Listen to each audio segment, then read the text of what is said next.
ይህች ምድር ላይ ምንም አልነበረም። ዛፍ፣ ወንዝ፣ ሕንፃ።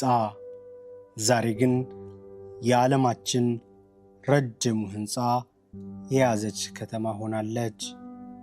ይህ የዱባይ ታሪክ ነው። 1960 አንድ ሰው ከአውሮፕላን ተመለከተ። ከታች አሸዋ ብቻ ነበር፣ በፀሐይ የሚቃጠል ሙቀቱ 50 ዲግሪ። ምንም ዛፍ፣ ምንም ወንዝ፣ ምንም ሕንፃ አልነበረም። ዛሬ ያ ሰው ቢመለስ አያምንም። ምክንያቱም ዛሬ ያ ምድረ በዳ ዓለም ከምትጎበኛቸው ሀገሮች አንዷ ሆናለች። የዓለም ረጅሙ ሕንፃ፣ ትልቁ አየር ማረፊያ ያለባት፣ 3 ሚሊዮን ሰዎች የሚኖሩባት ከተማ፣ 95% ደግሞ ከሌላ ሀገር የሄዱ ናቸው። ዱባይ የተባበሩት አረብ ኤሚሬቶች አካል ናት። 7 ኤሚሬቶች አሉ።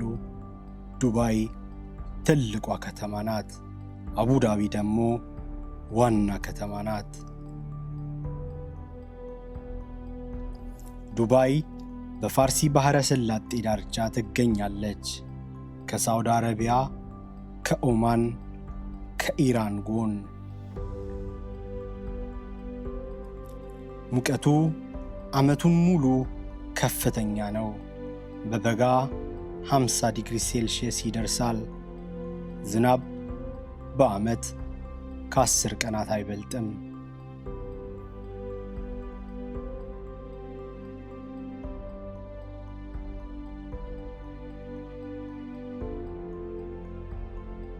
በሕይወት ሊኖር የሚቻልበት ቦታ አይመስልም። ነገር ግን ሰዎች ሮጦ ይሄዳሉ።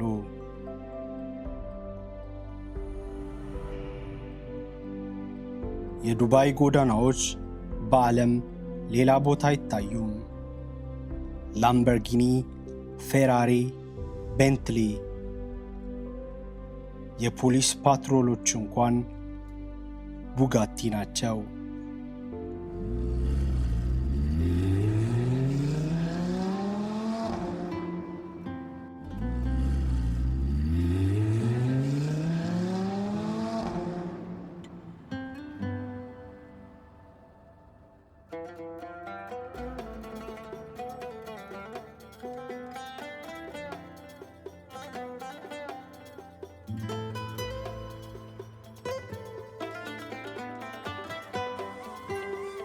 ነገር ግን ሌላ ታሪክ አለ።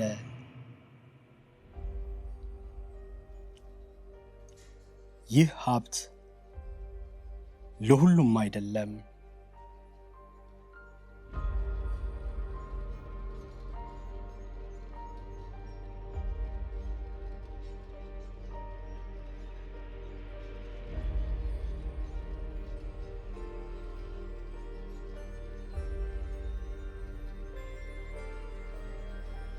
ዱባይ ውስጥ 200 አይነት ዜጎች አሉ። ምዕራባውያን፣ ፓኪስታናውያን፣ ፊሊፒናውያን እንዲሁም ኢትዮጵያውያን። 95% ዜጎቿ ከውጭ ሀገር የሄዱ ናቸው። እነዚህ ሰዎች ዱባይን ሰሩ፣ ሕንፃዎቿን ሰሩ፣ ጎዳናዎቿን ሰሩ። ነገር ግን ዜግነት አያገኙም። ጡረታ ቢወጡ እንኳን ይባረራሉ።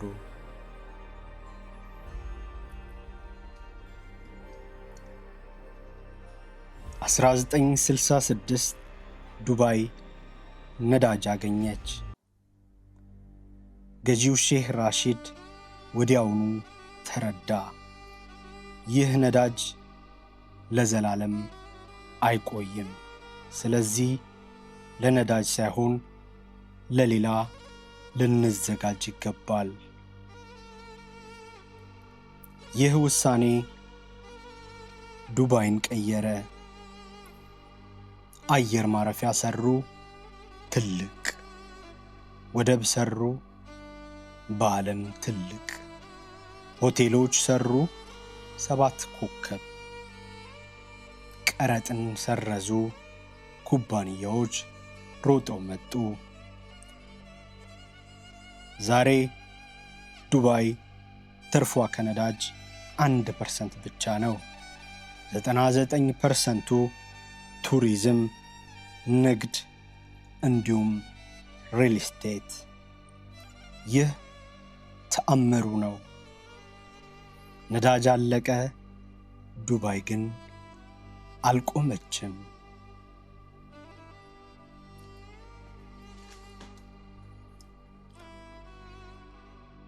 ኢትዮጵያውያን በዱባይ ብዙ ናቸው።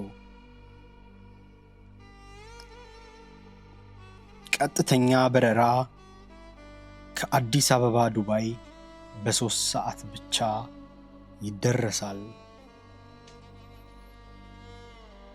ብዙ ኢትዮጵያውያን እዚያው ይሰራሉ፣ በሆቴሎች፣ ሱቆች እንዲሁም በመኖሪያ ቤቶች።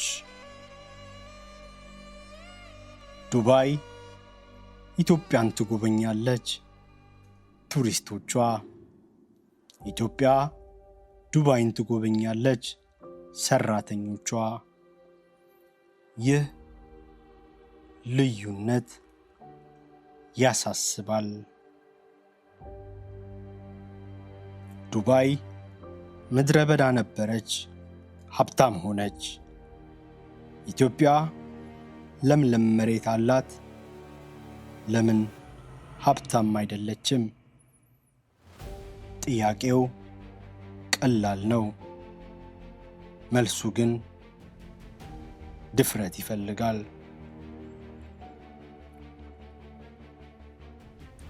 ዱባይ ታሪኳ አንድ ነገር ያስተምራል።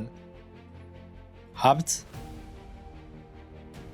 ምድር ውስጥ ሳይሆን አይምሮ ውስጥ ነው።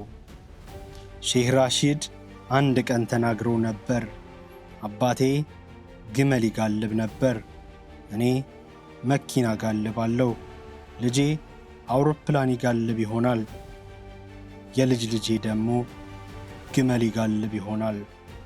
እቅድን ካላቀድን።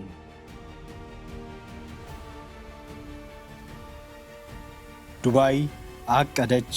ዛሬ ስኬቷ ዓለምን እያስደመመ ነው።